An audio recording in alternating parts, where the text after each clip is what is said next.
Hi, my name is Tony Atwood, and I want to talk today very briefly about George Lawrence, who, with his wife, was the man who introduced the whole notion of away support. Before he came along, there was very, very little in the way of away support.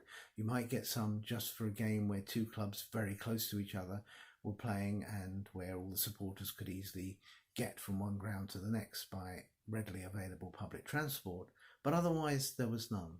And what he did was he went to the railway companies of the day and suggested they put on a thing called football specials. It was an idea that existed right up until the 1970s and even 1980s, whereby a train specifically hired for football supporters would take the supporters from the nearest station to the home ground and then straight to the nearest station to the away ground, and if necessary put on other transport to get the supporters from that station to the ground itself.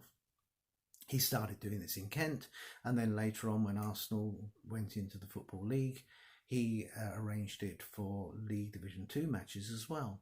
And this man was a great benefactor of the club. Sadly, his name is now forgotten and his heritage within the club is now forgotten, but you can read more about him on the Arsenal History Society's website.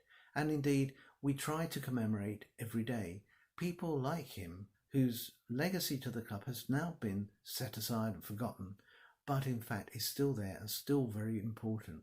And it was his work that then allowed one group of supporters who worked in the torpedo factories at Woolwich Arsenal to then become well known throughout the country for their noisy and vociferous support of Arsenal all over the country, wherever they played.